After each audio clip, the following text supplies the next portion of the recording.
Okay, in order to change your schedule or the way your lesson plans look, we need to go down to change my settings, my schedule. If you don't have a schedule, you'll just add a schedule, call it your subject area, whatever. You can add a schedule this way.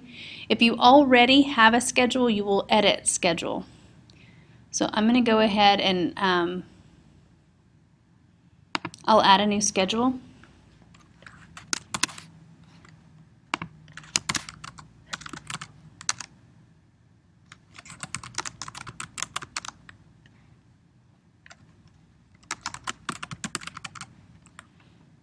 I'm going to hit next at the bottom.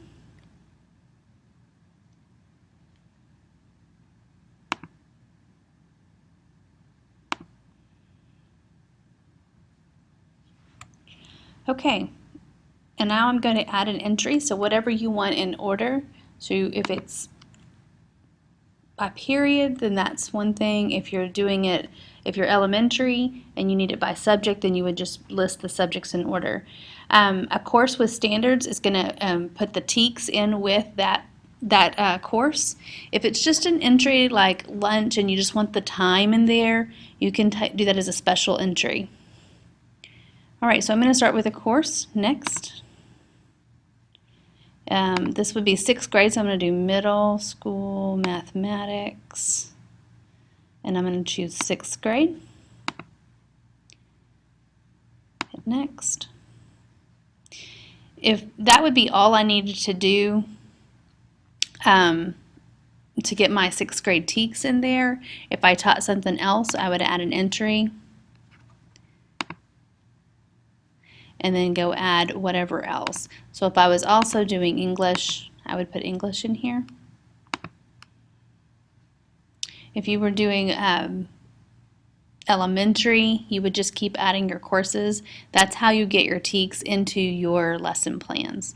So once we're done, we're going to hit next. And next.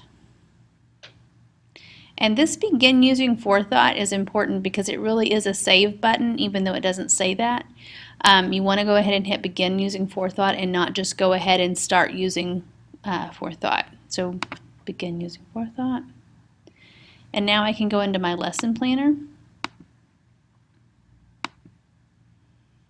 Now if you chose to do 2 different plans like I have right here, if you're changing back and forth, if you're a looping teacher, then you might want to keep both schedules on here. So I can choose the one that I just created, and then I have this here. This is a template that you do not have to keep. If you want to highlight and delete, and then over here on this blue bar, when I click on it, the wrench, and set as default text, then that way anytime that you go to a new day, it's going to not have all that in there. So I'm going to go ahead and click on the 28th. I'm going to begin using my new plan. And notice that now it does not have the template attached to it like the one at the bottom. Also, if you've stamped a day with an old plan and you need to change that and it's already bolded, you need to come up here to the green plus symbol and hit delete today's plans. Then it comes back and allows me to pick if I've got multiple plans. If you don't, it's going to stamp the newest version.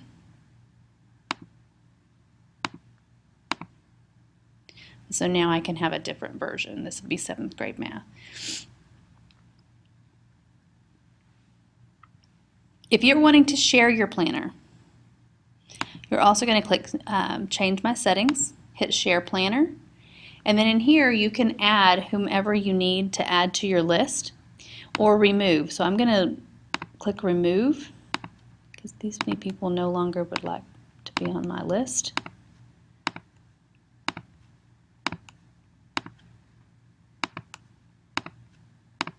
And then I can add a teacher back if I need to.